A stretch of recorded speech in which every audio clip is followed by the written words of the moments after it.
Luc, je sais que tu es un grand passionné de tout ce qui est longévité, de tout ce qui est santé, de tout ce qui est allongement en bonne santé de la, on va dire de la vie, voire de l'immortalité. C'est un truc qui te passionne depuis le début. C'est un des premiers trucs dont tu m'as parlé quand on s'est rencontrés. Aujourd'hui, on voulait revenir sur ce point-là, mais d'un point de vue business. Qu'est-ce que ça ouvre en ce moment comme marché? C'est un marché dont on parle depuis longtemps, mais qui est en train de devenir très réel. Brian Johnson et d'autres initiatives. C'est un marché qui est censé peser des millions slash des milliards, on va dire, relativement rapidement. Qu'est-ce que tu peux nous dire dessus en ce moment? Ouais, c'est vrai que c'est dingue parce que depuis qu'on se connaît, c'est vrai qu'on a assez rapidement abordé le sujet alors qu'on se connaît depuis 2020, peut-être 2019 et qu'à l'époque on n'en parlait pas réellement ou alors lorsqu'on en parlait, ça faisait rire les personnes à qui on en parlait. Alors déjà pour la petite histoire, ce qui est hyper intéressant, c'est de regarder un peu l'évolution de la médecine. Il y a un livre qui est plutôt chouette que je vous conseille, c'est «La science et l'art de la longévité» de Peter Attia et en gros, ce qu'il explique, c'est qu'il y avait 3 types de médecine. Il y a la médecine 1.0 jusqu'au 19e siècle. Et en gros, c'était un peu la médecine au petit bonheur la chance. C'est-à-dire qu'il y avait les saignées, il y avait les trépanations, le fait de casser le crâne pour toucher le cerveau. Bon, il n'y avait pas vraiment de fondement scientifique. Ensuite, il y avait la médecine 2.0. Donc la médecine 2.0, c'est la médecine moderne. En gros, ça va être, on traite les maladies, on traite les cancers, on traite les infections lorsqu'elles arrivent. Point final. Donc on est dans la réaction. Bon, ça n'a pas trop mal marché, pardon, mais c'est une approche purement réactive. Et puis là, depuis quelques années, depuis 10 ans, je ne saurais pas réellement timer cette apparition-là, mais on assiste à un troisième type de médecine, c'est la médecine dite proactive, où en fait, on va essayer d'être dans la prévention beaucoup plus que dans la réaction. Donc là, le but, forcément, c'est vivre plus longtemps en bonne santé, en attaquant les maladies avant qu'elles arrivent.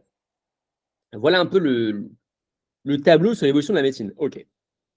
En fait, cette approche est intéressante parce qu'avec cette évolution de la méthodologie, avec la médecine, il s'est passé un truc encore plus intéressant, c'est la prise de conscience des foules, des populations.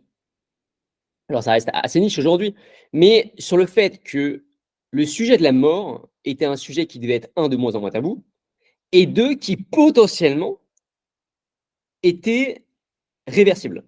Potentiellement. Chose qui paraissait totalement folle il y a 10 ans, enfin, je dis 10 ans, mais encore aujourd'hui, ça paraît folle, ça paraît fou pour l'immense majorité des personnes.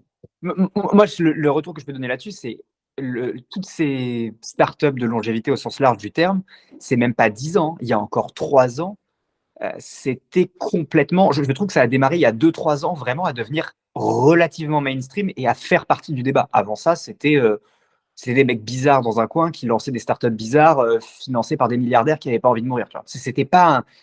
En tout cas, c'était pas une niche business au sens où c'était pris sérieusement par on va dire l'establishment business. Je suis d'accord, mais là, je parle même pas du business à la limite, je parle juste de la prise de conscience d'eux. Et c'est clair que aujourd'hui, bah, ça concerne peut-être une dizaine de millions de personnes dans le monde, mais je crois qu'à l'époque, déjà, Peter Thiel avait écrit un bouquin sur le sujet. Je crois qu'il y avait aussi le docteur Laura Alexandre qui avait parlé de ça. Et je pense que ça remonte peut-être à 2015-2016, le bouquin de Laura Alexandre sur le Ouais, sujet. Laurent Alexandre, c'est à peu près cette période-là, donc ça m'étonnerait pas. Ok. Mais ce qui est hyper intéressant, voilà, c'est on avait la première phase de l'évolution de la médecine. Seconde phase, il y a une prise de conscience qui se passe. Et comme tu l'as très justement dit, hier, c'était principalement les pontes de la Silicon Valley qui s'intéressaient. Aujourd'hui, c'est dizaines de millions de personnes qui se penchent réellement sur le sujet. Juste Brian Johnson cumule sur les différents réseaux de millions d'abonnés. Mais il n'y a pas que lui qui en parle. Il y a aussi David Sinclair, il y a Dan Buettner, Peter Attia, que j'ai évoqué tout à l'heure, Aubrey de Grey, etc., etc. Bon. Il y a un marché qui commence à se mettre en place, puisque forcément, la méthodologie est là, forcément, il y a une prise de conscience, forcément, du coup, il va y avoir de la demande qui arrive. De la demande, du coup, principalement sur la prévention, sur le fait d'agir avant que les maladies se passent. Juste un chiffre, l'industrie anti-âge, alors anti-âge, Okay, ça englobe pas l'ensemble de la longévité, mais juste l'industrie anti-âge est estimée à 625 milliards de dollars d'ici 2025. Tout à l'heure, tu disais quelques millions, presque quelques milliards. L'industrie anti-âge, et je vais revenir dessus juste après, mais le business de Brian Johnson, il a lancé les compléments il y a 6 mois, ses compléments alimentaires. En un jour, il avait dépassé les 200 millions d'ARR. En un jour, il avait vendu pour plus de 20 millions d'abonnements mensuels, donc un peu plus de 200 millions d'ARR, soit potentiellement une valorisation à plus d'un milliard. Quand tu dis 200 millions d'ARR, c'est parce qu'en fait, tu reçois un truc tous les mois. Rappelle juste le produit, peut-être pour ceux qui ne connaissent pas, c'est tu reçois le pack de compléments tous les mois. C'est exactement ça. C'est en gros, pendant 2 ans, Brian Johnson, il a fait du billing public, regardez ce que je mange, regardez ce que je bouffe, en termes de compléments alimentaires. Bon, bah, je vous propose de faire la même chose pour un prix ridicule. Moi, j'investis 2 millions d'euros tous les ans dans ma santé. Vous, vous allez payer, je ne sais plus, 49, 100 euros par mois. Et en échange, vous allez avoir accès à tout ça. Et donc, en gros, ce qu'on reçoit, c'est des packs de recettes, de compléments, principalement. C'est des compléments alimentaires principalement. Et donc, en une seule journée, il a fait plus de 20 millions d'euros encaissés alors que c'est un abonnement mensuel. En une Ouais. journée. Ok, et donc c'est ça, quand tu le tires, ça fait 20 millions d'ARR parce qu'on part du principe que les mecs vont rester abonnés assez longtemps. Et donc ça fait 200 millions, pardon, de revenus annuels. C'est ça, ouais. Surtout que 200 millions de revenus annuels, alors je ne sais pas comment tu valorises ce genre de boîte, évidemment pour plein de raisons, mais tu vois, 200 millions de revenus annuels, même sur une startup dite classique, je sais qu'il y a une app qui va avec, machin, bon, je ne sais pas exactement ce qu'il y a dans l'app, machin, mais ça veut dire que c'était plutôt même sur 2 milliards de valo. Ouais, je dirais plutôt 2 milliards de valo. Et vu la vitesse de croissance du truc, c'est même potentiellement plus que ça. Est-ce que tu sais les chiffres depuis le lancement, s'ils continuent à être bons? Est-ce que c'est un truc pérenne ou c'est un effet de mode du genre il a tapé toute sa communauté et maintenant ça va être plus compliqué de croître? Aucune idée. J'ai aucun chiffre dessus. Mais en fait, il suffit de regarder, d'aller sur les communautés Reddit, d'aller sur Google Trends et de taper longévité et tous les mots-clés autour de longévité. Tu vois qu'il y a une vraie tendance qui s'installe. Et donc, logiquement, s'il y a de plus en plus de personnes qui recherchent ces mots-clés-là, les acteurs présents sont censés voir aussi leur chiffre d'affaires augmenter. D'autant plus que Brian Johnson est devenu carrément mass market. Aujourd'hui, il est avec les Kim Kardashian, il est avec tous les acteurs de la santé qui sont implantés comme Uberman. Et les youtubeurs mondialement connus vont chez lui avec à chaque fois comme thumbnail et comme titre j'ai testé la routine d'un homme qui veut devenir d'un homme qui veut devenir immortel, pardon. Donc le mec mass market, le mec tout le monde le connaît, donc à partir du moment où on s'intéresse à la longévité, je pense qu'on se dirige vers lui. Et donc du coup, on a cette méthodologie qui arrive, médecine 3.0, on a également ce marché qui est en train de se développer de plus en plus. Et donc derrière, forcément, il y a tout un tas d'opportunités business qui s'ouvrent. Et ça va pas forcément que toucher les compléments, ça va aussi toucher tout ce qui va être la prévention et les tests. J'en parlais juste avant. Alors, on a On Health qui fait 55 millions par an de CA. On a Elysium Health qui fait 14 millions par an de CA. Ça va être principalement de l'analyse et après les compléments. On a Everlywell.com qui fait 100 millions par an de CA. Et j'en ai aussi trouvé un. C'est le fondateur du Timeleft qui l'a partagé assez récemment sur Instagram, Maxime Barbier. C'est Zoe.com. Zoe.com, qu'est-ce que c'est? C'est en gros un mix entre Bienvenue à Kataga, un hôtel 5 étoiles et la longévité.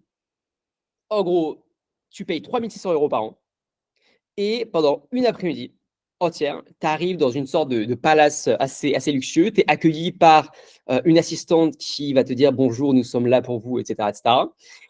Tu vas faire tous tes soins d'un coup, toutes tes batteries de test d'un coup, et après, tu vas te prélasser dans un sauna et dans un bain froid pour finir les sessions. Et puis derrière, il t'envoie tous les récaps, tu as accès à une application mobile avec tous tes biomarqueurs qui te permet d'avoir un suivi comme ça sur la durée. Et d'ailleurs, ce que j'ai trouvé, c'est que Zoe.com, ça a été créé par Ismaël Emelien. Ismaël Emelien étant l'ancien conseiller de Macron. Il avait fait les titres il y a quelques années de ça. C'est notamment, il y a un documentaire sur Macron, on le voit pas mal. Donc assez intéressant de voir. Ils ont levé plus de 23 millions et notamment auprès de pas mal de business angels, dont Xavier Niel aussi. Attends, et donc là on parle d'une startup française? Startup française. Ok, et ben, et tu fais ça où? Tu fais ça en France, l'hôtel et tout ça? C'est en France, ouais. C'est en France. Alors, il faudrait que je regarde le lieu, les villes, mais à mon avis, c'est dans Paris, très certainement. Mais je vous invite à aller voir Zoe.com. Zoe.com. Et j'ai même Ok. un code promotionnel, si vous voulez. Maxime Barbier a passé il a un lien affilié. Voilà, c'est 3 600 € par an. Finalement, ça peut paraître cher pour la majorité des individus, mais moi, ça me paraît acceptable. Si pour 3 600 € par an, j'ai un check-up global et que je sais que je suis en bonne santé pendant 1 an et qu'après, j'ai de nouveau ce check-up qui arrive, ça me fait beaucoup moins de charge mentale. J'ai pas à me dire, putain, il faut que je fasse tous ces tests dont la plupart, je connais rien. Il faut pas que je prenne des rendez-vous. Il faut pas que j'obtienne des. Enfin bref, c'est une sorte de package que je trouve intéressant. Toi, aujourd'hui, tu fais des tests fréquents? Alors, pour l'instant, je suis à un test par an, c'est-à-dire que je fais un check-up global auprès de mon généraliste qui, après, me fait une ordonnance pour que je puisse faire des prises de sang. Mais voilà, c'est Est-ce que tu peux très. nous expliquer ce que tu fais concrètement comme type de test et qu'est-ce que tu checkes? Alors, je pense pas que ça va être si intéressant que ça parce que je suis pas un bon élève à ce niveau-là. Ça m'intéresse beaucoup, mais je suis pas encore passé au niveau supérieur. Ce que je fais en gros, c'est j'essaye de bien dormir, j'essaye de maîtriser les battements de mon cœur, notamment avec de la respiration. J'essaye de bien manger et j'essaye de faire des prises de sang. Mais c'est très rudimentaire, quoi. Il y a rien de, il y a rien de bien facile là-dedans. Alors, juste si je finis la petite histoire. Donc, il y a tous ces business ça qui sont en train de se développer. Et puis, ce qui est aussi super intéressant, c'est les sous-business derrière. Et d'ailleurs, les sous-business connexes qui sont aussi en train de décoller. Parce que qui dit longévité, dit aussi une envie de plus en plus de contrôler sa jeunesse. Et donc, on va avoir des boîtes comme Coves.com, Koves.com, qui se veut être une boîte un peu révolutionnaire, qui vise à transformer un peu ton visage et à faire en sorte non seulement de le rendre beau, et puis surtout de faire en sorte qu'il reste jeune dans le temps. Il y a aussi tous les business de blogs, de newsletters, de médias comme Lifespan.io, Longevity Technology, et même d'ailleurs des communautés, Vitalism.io, voire même, on en parlait lors du dernier podcast, des communautés, des éco-villages aussi qui se forment de plus en plus autour de cette idée de longévité. Je crois, si je ne dis pas de bêtises, que Prospera, c'est une des grandes idées de Prospera. C'est aussi de réunir des personnes qui s'intéressent aussi à la longévité.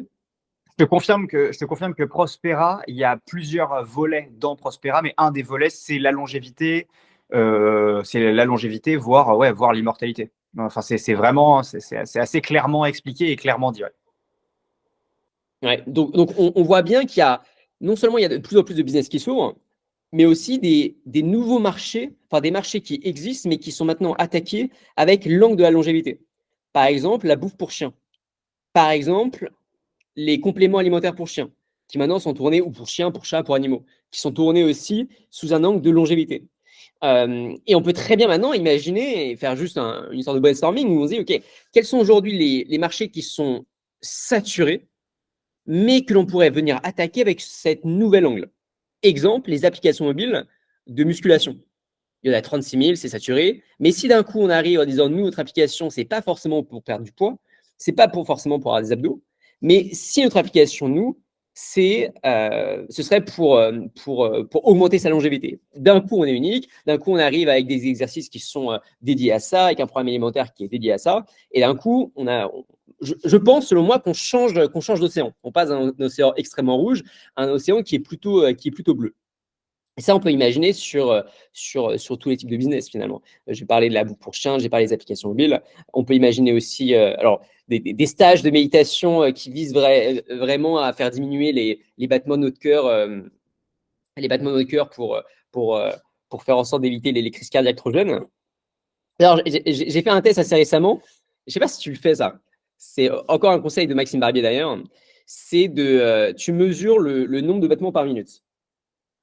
Donc, tu prends un téléphone, tu mets ton doigt soit sur ton cou au niveau de ta trachée ou alors sur la veine au niveau du bras et tu calcules. Et en fait, après, donc tu fais ça toutes les semaines, tu mets ça dans un Google Sheets et après, tu en tires une moyenne avec une courbe si tu veux t'amuser.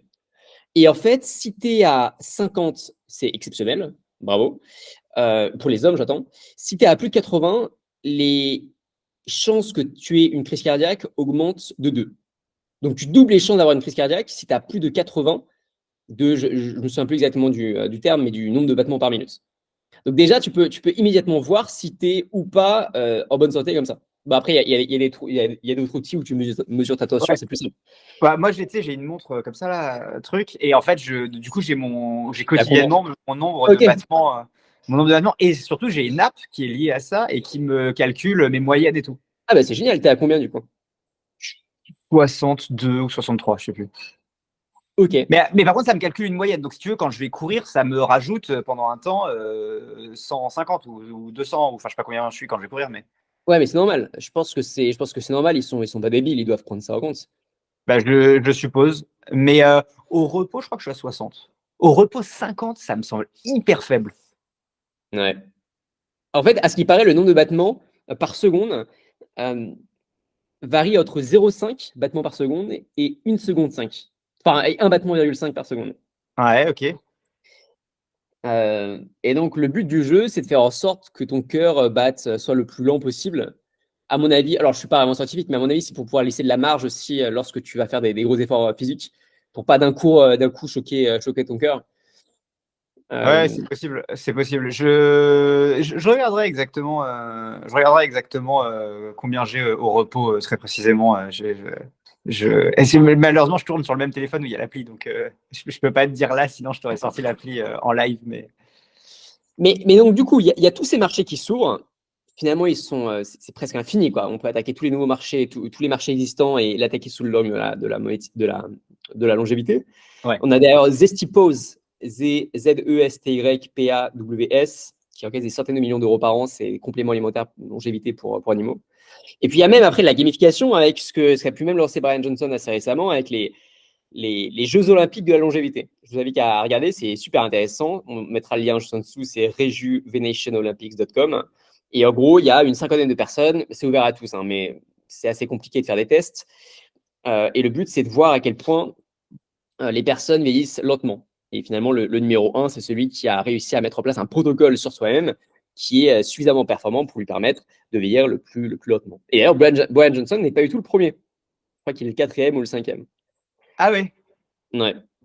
Et ils font, enfin ouais, bon, on va peut-être pas creuser dans le truc, mais tu sais exactement ce qu'ils font les mecs qui sont premiers? Pas du tout. Par contre, ce qui est assez juste, c'est que, ce qui est assez fair, c'est que à côté de leur nom, tu as également le protocole qu'ils suivent. Et donc, à côté de Brian Johnson, tu vois que c'est le Blueprint Protocol, mais Ouais, à ouais, côté ouais. des autres, eh bien, c'est pas ça, c'est pas ce protocole-là qu'ils suivent. Donc, ça peut être aussi intéressant, à partir du moment où on est curieux, de checker un peu tout ce que proposent les autres protocoles et voir s'il y a vraiment des différences ou pas. Ouais. Et ce qui va Donc, être intéressant, alors la question, ce qui va être intéressant, c'est est-ce que à un moment, certes, tu vois, il est en meilleure santé, certes, il vieillit moins vite, et ça, c'est prouvé par la science. Il y a des marqueurs, ce qu'il appelle ces biomarqueurs là, qui le prouvent scientifiquement, on va dire. La question que je me pose, c'est est-ce qu'à un moment, en face du vrai vieillissement, donc quand il va avoir 70, 80 ans, est-ce qu'il n'y a pas des trucs, tu vois, qui vont péter et qui sont le fait qu'il soit bien en forme avant ne change rien, tu vois. Est-ce que vraiment c'est une question, est-ce que vraiment c'est linéaire, tu vois, il reporte le vieillissement, disons, de 20 ans, il a entre guillemets 20 ans de moins. Est-ce qu'il va purement vivre 20 ans de plus, ou est-ce qu'à un moment, biologiquement, tu as une telle dégradation que, en fait, il va vivre 3 ans de plus? C'est ça la question que moi je me pose actuellement. C'est est-ce que en phase de course, avec une vieillesse beaucoup plus grande, donc en face de ce qu'on pourrait appeler des conditions extrêmes, est-ce que le protocole tient toujours? Est-ce que le protocole te donne juste la même vie en meilleure santé? Ou est-ce que vraiment il va réussir à vivre, on va dire, ouais, 120, 130, 140 ans, ou voire beaucoup plus, parce que lui, enfin, son idée, c'est quasiment d'être immortel, donc on va dire 1000 ans. Est-ce que réellement c'est envisageable avec les techniques actuelles, tu vois? Tout ça, c'est des questions enfin, entre guillemets, que je me alors, pose. c'est des super questions. Ce qu'il faut savoir, c'est qu'aujourd'hui, de ce que l'on sait, il n'y a aucune avancée scientifique qui nous permet de dire vous allez être immortel, les gars. C'est pas possible. Ouais. Et Brian Johnson Co, tous les mecs de la Silicon Valley, ils le savent. En fait, leur pari aujourd'hui, c'est pas de devenir immortel. Leur pari, c'est. Il y a un calcul que font tous ces mecs de la Silicon Valley, c'est un calcul, c'est EV, je crois que ça s'appelle EVE. C'est l'Expected Value Experience.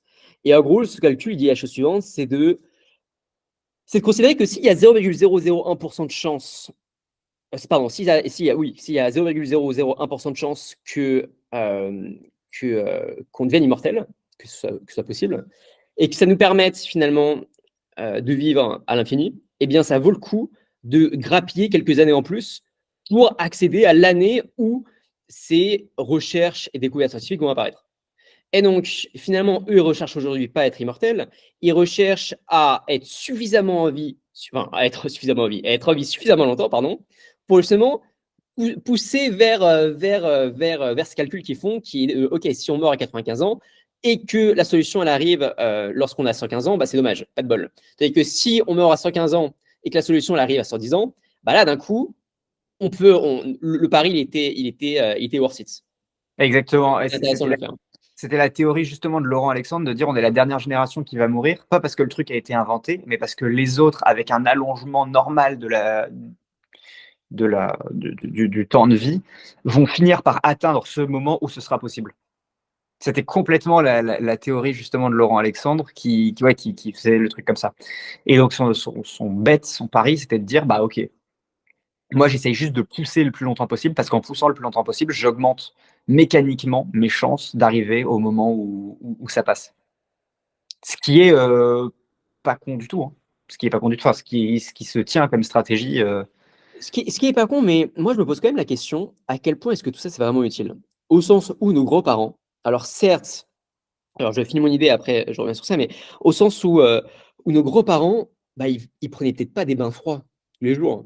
Peut-être que des ice baths ou alors des compléments alimentaires. Hein. Et pourtant, on a quand même des doyens aujourd'hui qui vivent plus de 100 ans. Et pourtant, on a quand même des personnes qui vivent plus de 90 ans, de plus en plus de personnes qui vivent plus de 90 ans. D'ailleurs, en plus, on prouve un truc, hein, mec, c'est que je crois, il faudra regarder la stat exacte, mais l'espérance de vie est moins bonne qu'il y a une dizaine d'années, je crois. C'est-à-dire qu'on a le pic d'espérance de vie, là où on a été le meilleur, c'est au début des années 2000. Depuis, on est moins bon, je crois. Faudra vérifier le truc, mais je crois. En fait, ces datas-là sont souvent faussées. Alors pourquoi? Ouais. Elles sont faussées dans les deux sens. Dans le sens de on vit plus longtemps parce qu'en fait, c'est une moyenne. Ouais. Et à partir du moment où c'est une moyenne, bah, ça devient vraiment intéressant uniquement à partir du moment où tu prends 20 ans, 30 ans, 40 ans. Parce que sinon, tu prends en compte la baisse de la mortalité enfantine. Et ce qui est vrai, c'est que durant le dernier siècle, il y a eu de moins en moins, enfin, il y a eu une baisse drastique du nombre d'enfants qui sont morts à la naissance. Ouais, Bon, tout à fait. forcément, s'il y a une baisse drastique du nombre d'enfants qui sont morts à la naissance, si on fait une moyenne globale de l'espérance de vie, eh bien forcément, on est aujourd'hui, l'espérance de vie est beaucoup plus haute. Aujourd'hui, lorsqu'on parle de moyenne, de quoi est-ce que l'on parle? Est-ce qu'on parle d'un moment où il y a eu une guerre les guerres ont explosé à tel moment? Est-ce qu'on parle d'une espérance de vie à l'époque du Covid, où finalement beaucoup de personnes de plus de 60 ans ont été touchées, c'est eux qui ont été touchés finalement, c'est les personnes de plus de 60 ans qui ont été touchées, donc ça a pu avoir un impact aussi sur la réduction de l'espérance de vie. Et donc il faut faire attention aux chiffres qu'on regarde sur ce sujet-là. Je suis d'accord avec toi. Oui, tout à fait. Alors du coup, juste si je reviens sur ce que j'ai dit tout à l'heure, donc, on a d'un coup la méthodologie, la nouvelle méthodologie qui arrive. On a tous les marchés qui s'ouvrent avec toutes les opportunités business parce qu'il y a une demande de plus en plus importante qui arrive.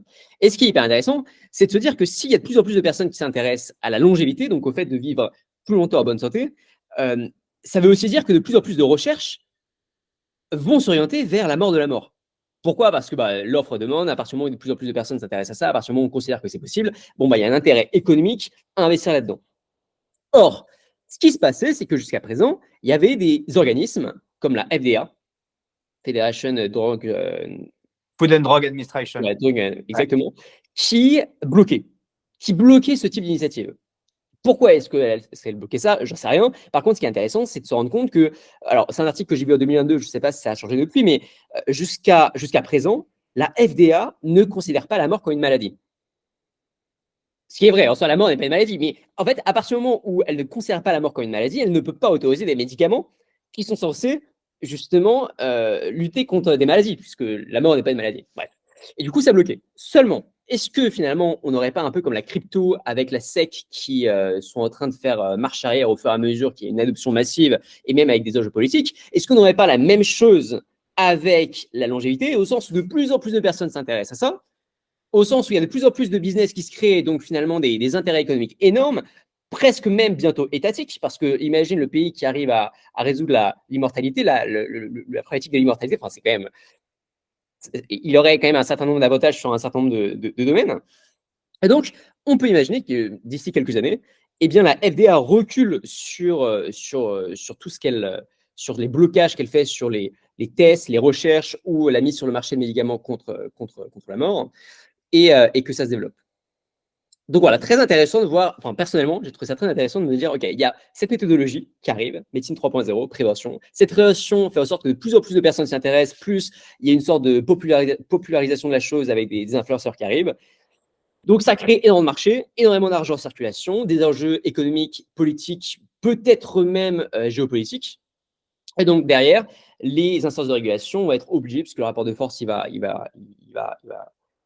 basculer, et bien d'ouvrir davantage les vannes, ce qui va ouvrir encore plus d'investissements là-dedans, multiplier les recherches, peut-être accélérer d'ailleurs les trouvailles à ce sujet-là. Mais ce qui est sûr, c'est que de toute façon, enfin, tu en as parlé au tout début, mais la médecine préventive, si tu veux, est un sujet hyper important. Et la médecine préventive est une première, on va dire, première marche à la longévité. Enfin, je pense qu'on peut le dire comme ça. Et cette médecine préventive, elle est dans tous les cas de plus en plus demandée par les gens, par le consommateur. Et en plus, la médecine préventive, elle est demandée par le consommateur alors qu'elle n'est pas remboursée. C'est quand même un tour de force parce que enfin, nous, enfin, là, je prends le cas de la France évidemment, mais en France, ben, on a nos soins ou une partie de nos soins qui sont remboursés. La médecine préventive, les gens sont prêts à payer pour. Les gens payent des compléments alimentaires qui ne sont pas remboursés. Les gens vont faire des ice baths qui ne sont pas remboursés. Les gens mettent en place des routines de sport, bon, ce qui pourrait s'apparenter à la partie sport, mais qui donc évidemment n'est pas remboursé. Et donc il y a un vrai enjeu quasiment de marketing et enfin, le marketing sur la médecine préventive a vachement bien marché. Les gens de plus en plus arrêtent de boire, arrêtent de fumer, machin. Enfin, ce truc-là, je trouve, marche bien. Ou en tout cas, alors on a peut-être un filtre déformant qui est de dire les gens autour de nous qui sont des entrepreneurs qui sont un peu. Non, mais je l'ai partagé dans le CEO Briefing assez récemment, mais tu as totalement raison. Le nombre de jeunes qui diminuent leur consommation d'alcool explose, à tel point qu'aujourd'hui, toutes les marques sont en train de pivoter sur les boissons non alcoolisées, C'est vrai. notamment pour les tranches d'âge les plus jeunes. Donc, je ne sais pas si c'est un lien avec la longévité ou alors si c'est juste un effet de mode, mais en tout cas, il y a une tendance. Ouais, non, mais, donc tu vois, on sent bien cette tendance. Et donc je pense que, en effet, tu l'as très bien dit, ça va attirer des investissements, ça va attirer des capitaux, ça va attirer tout ça. Et donc les États vont aussi comprendre à un moment qu'il vaut mieux payer, je pense, peut-être 100 euros par an allez, 500 euros par an de compléments alimentaires pour des gens que de payer 2 millions d'opérations de frais d'hosto et de je sais pas quoi à plein de mecs qui ont des maladies très graves qu'on a du mal à gérer. D'autant plus que non seulement je pense que le calcul sur le moyen et long terme est rentable, mais au-delà de ça, je pense qu'en plus, en termes de pain, si tu veux, de tristesse à l'échelle du pays et tout ça, il devient d'autant plus rentable, si tu veux. Parce que bah, déjà, t'évites donc encore une fois de payer pour des trucs très chers, de rester très longtemps à l'hôpital et tu résous de gros problèmes. Et donc, je pense que les gens, en tout cas une majorité de gens, seront hyper chauds pour faire ces efforts-là en amont plutôt que de se heurter à des trucs très badants dans 5, 10, 15, 20 ans. Et on pourrait croire en disant oui, mais les gens ils s'en foutent, ils préfèrent manger des trucs gras tout de suite et pas faire de sport. On voit que ça se transforme. Et on a parlé de l'alcool, on pourrait parler des cigarettes, où il y a de moins en moins de gens qui fument. Le sport, on va dire le sport bien-être augmente vachement. Enfin, on va dire, en tant qu'entrepreneur, les signaux faibles prouvent que le marché est en train de décoller. Et tu sais qu'il y a même des théories qui disent en ce moment que tous les analystes espéraient que le Web3 pousse la croissance. Ça n'a pas été le cas. Tous les analystes espéraient que l'IA pousse la croissance. Bon, c'est un peu plus le cas peut-être, mais un peu moins que espéré. Et qu'en fait, il y a peut-être un marché qui concerne absolument tout le monde, notamment les personnes qui ont le plus d'argent, en l'occurrence les retraités, qui lui, pour le coup, pourrait vachement pousser cette croissance, qui est le marché de la longévité, le marché de vivre plus longtemps, en bonne santé, et tous les corollaires, toutes les activités connexes qui sont à côté. Et donc, si c'est vraiment le cas, c'est encore moins un signal faible. Si c'est vraiment le cas, les États ont d'autant plus intérêt à pousser ce genre de choses. Ouais. Bah ouais, moi j'en suis convaincu si tu veux. Après, là où je me pose la question, c'est comment ça se passe dans des États où il n'y a pas de, entre guillemets, de sécurité sociale. Alors, je pense que dans tous les États à peu près, il y a des formes de sécurité sociale, plus ou moins développées, ou à minima des formes d'assurance privée, hein, ça c'est le cas aux États-Unis. Mais je pense que ouais, en effet, et la question qu'on pourrait se poser, c'est en effet, est-ce que la problématique longévité rentre dans le business model des assurances et des labos actuellement? Parce que eux, ils ont du pouvoir, eux, ils peuvent bloquer, et c'est eux qui vont aussi un peu dicter la danse. La grosse question, c'est ça. C'est comment réagissent les labos si finalement on vend 50 fois moins des médicaments les plus chers et les plus, tu vois, et les plus, Ouais, mais les plus complexes. si en échange, on vend 1000 fois plus du médicament qui nous permet de vivre plus longtemps, Ah, mais et puis au niveau des assurances, alors j'ignore comment ça fonctionne, mais j'imagine que là où elle trinque surtout, c'est si on en a des grosses opérations. Et si on arrive en amont à les faire débourser un peu plus, enfin, un peu plus d'argent en termes de quantité, mais pas en termes de montant, et que finalement, dans la globalité, on dépense beaucoup moins parce qu'on a beaucoup moins de maladies graves ou qu'on arrive à les traiter plus rapidement et donc on a besoin de beaucoup moins d'opérations lourdes et coûteuses, bah, ça peut être intéressant. Mais ouais, ouais. en effet c'est des batailles, c'est des grandes batailles. Faudra qu'on invite un expert de l'assurance sur le podcast. Mais en fait, c'est même pas que. Enfin, en fait, ce sujet est passionnant parce que je trouve qu'il est essentiel et pourtant, il fait face à énormément de blocages. Des blocages qui peuvent être religieux, des blocages qui peuvent être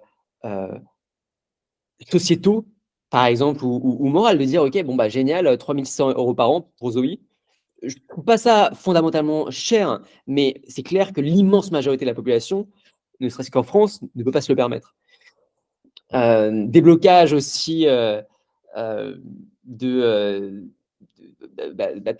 très démographiques. OK, si demain on arrive tous à vivre 10 ans, 20 ans de plus, on sait que la natalité baisse un peu dans le monde en ce moment, mais est-ce que finalement ça risque pas de poser problème? J'avais vu une stat, enfin, moi j'avais vu une stat incroyable. C'était Peter Thiel qui disait ça. Il disait si jamais on n'a plus qu'un enfant par femme partout sur le monde, aujourd'hui on est 8 milliards, l'humanité est éteinte dans 12 générations. Ce qu'il avait enfin, il avait calculé à peu près ça à 900 ans.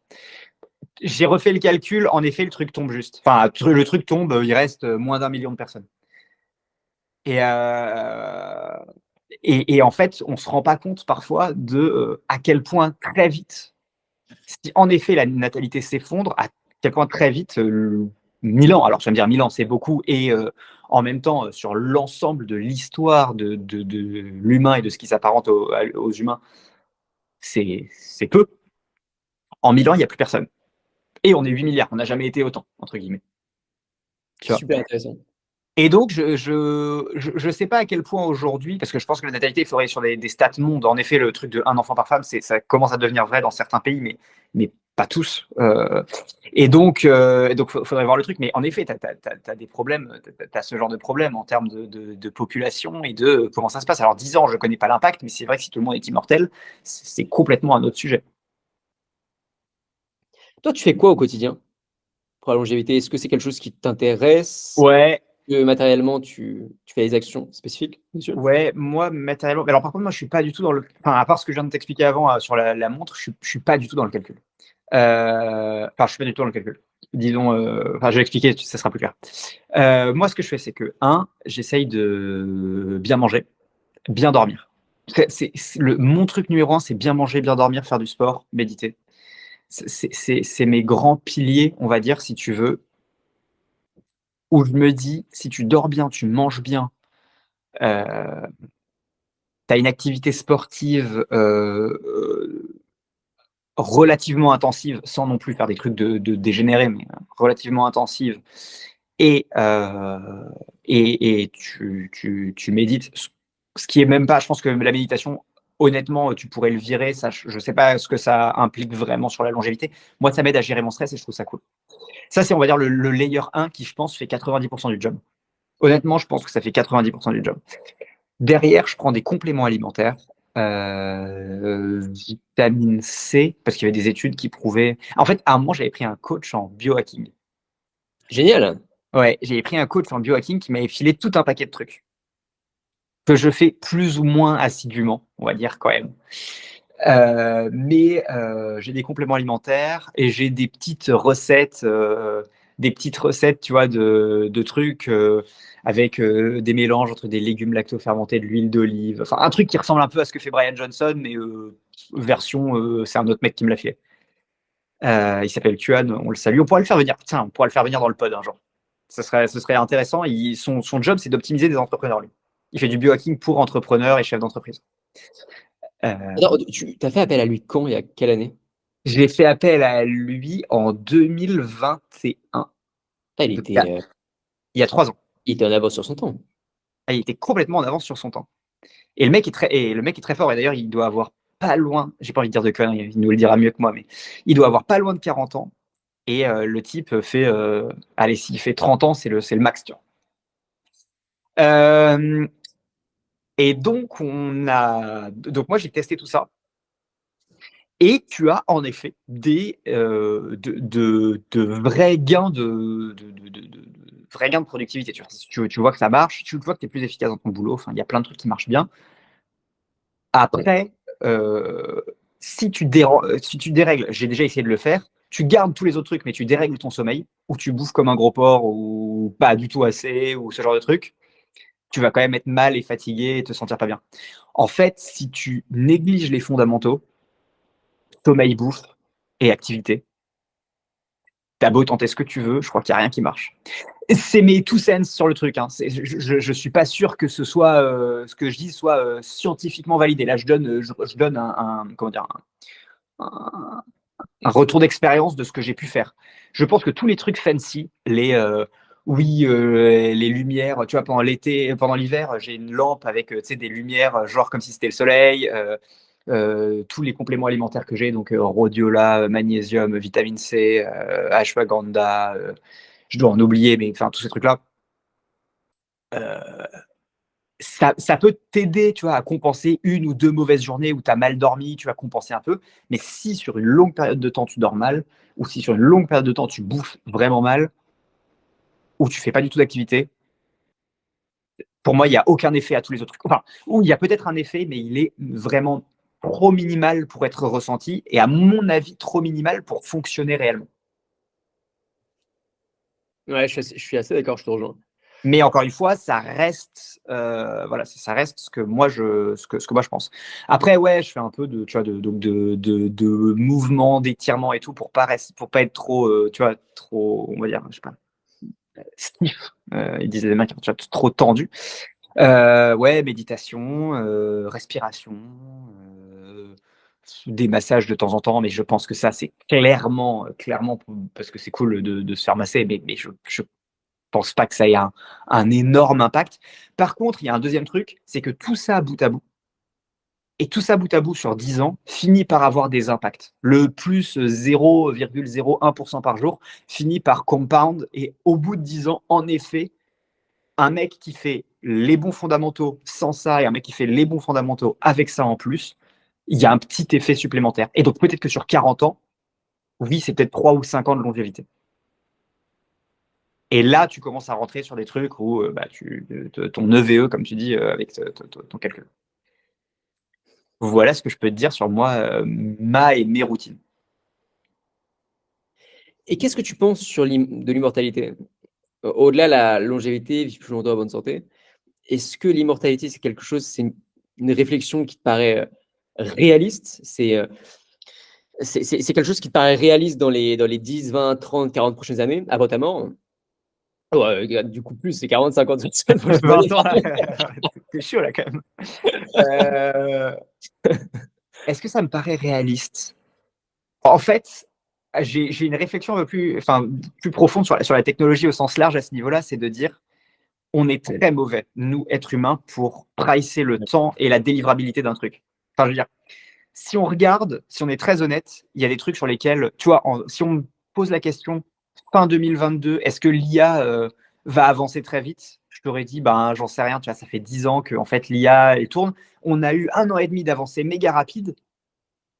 Et si je suis très honnête, je trouve que depuis 6 mois, en termes de délivrabilité, j'entends, hein, pas en termes de, il y a des levées de fonds, des machins, ça s'excite dans tous les sens, il y a du revenu, ça c'est un autre sujet, mais en termes de délivrabilité, je trouve que ça ralentit un peu. Je trouve qu'on a fait un énorme bond avec GPT-3, un bond après avec GPT-4, et puis là, je trouve que on commence à atteindre ce qui pourrait ressembler à un plateau.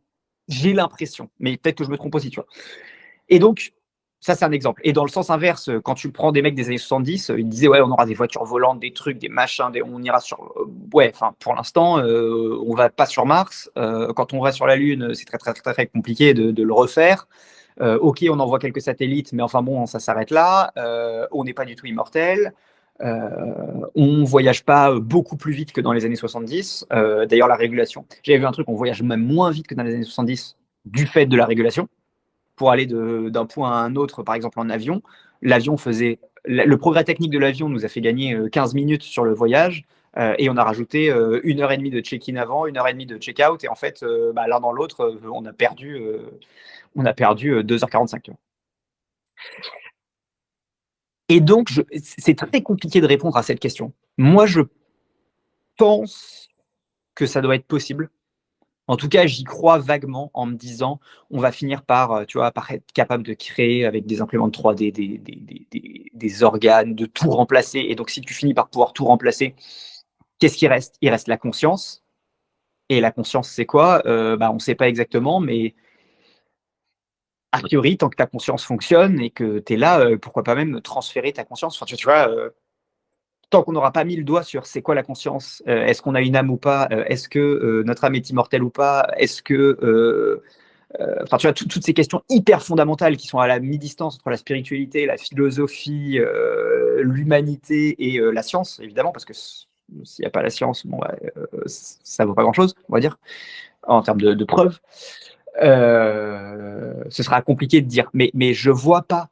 Si on fait la réflexion suivante et qu'on se dit, ok, peu importe la vitesse des progrès technologiques, mais à partir du moment où on sait qu'il est possible de remplacer à peu près n'importe quoi et de créer à peu près n'importe quoi de biologique maintenant, avec les technos de clonage, les technos entre guillemets, impression 3D, les technos d'opération, les technos de machin, la réponse semble être oui, si tu pousses la courbe à l'extrême.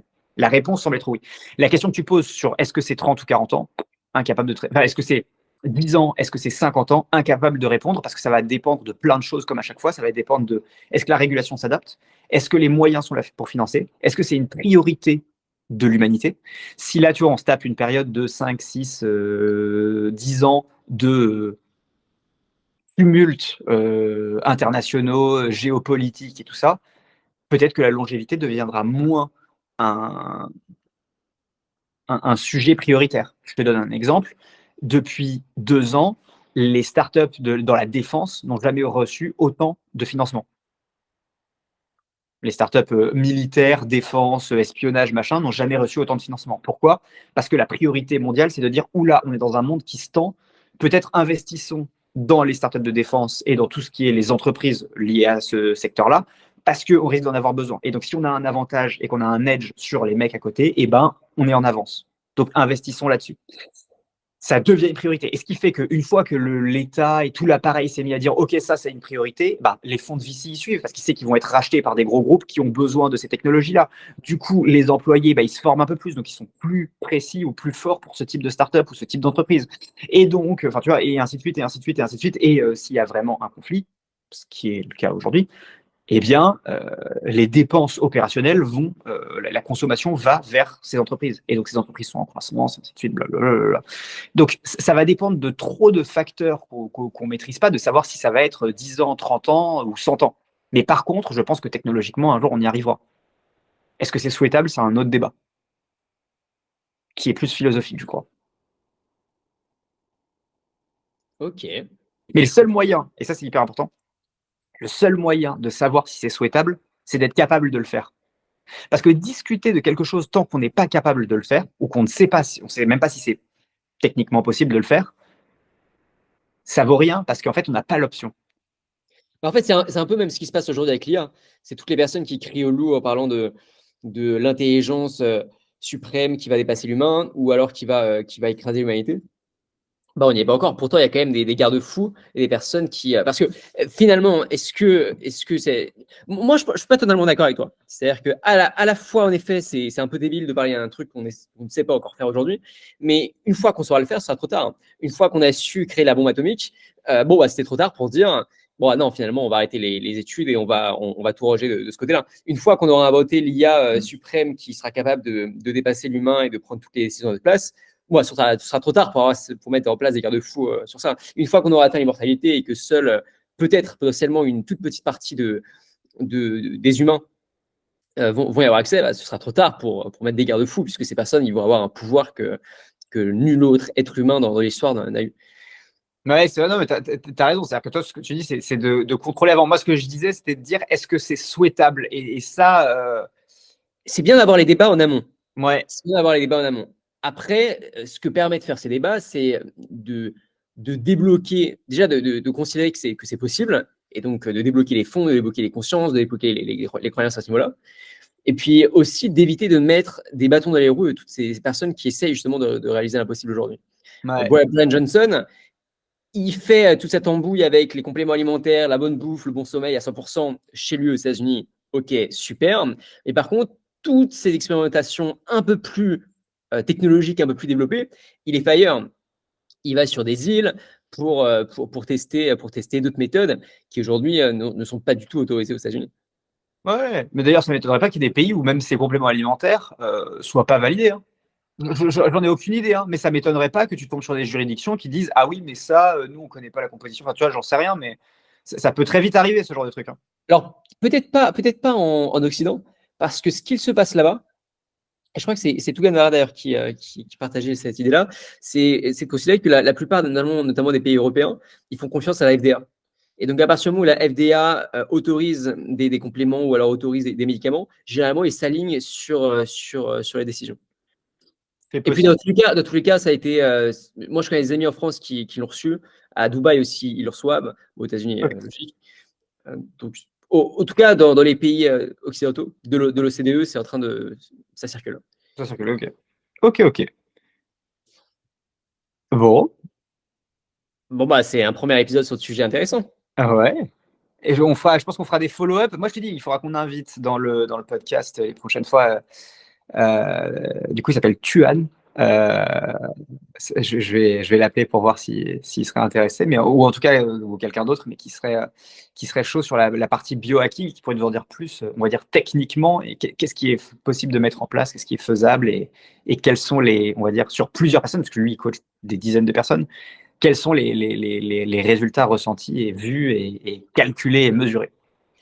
Un épisode intéressant aussi que l'on pourrait faire, c'est aujourd'hui, si on n'a pas des moyens de dingue, que ce soit technologique ou alors du capital, qu'est-ce que l'on peut faire pour entrer dans ce marché de la longévité? Qu'est-ce qu'on peut proposer?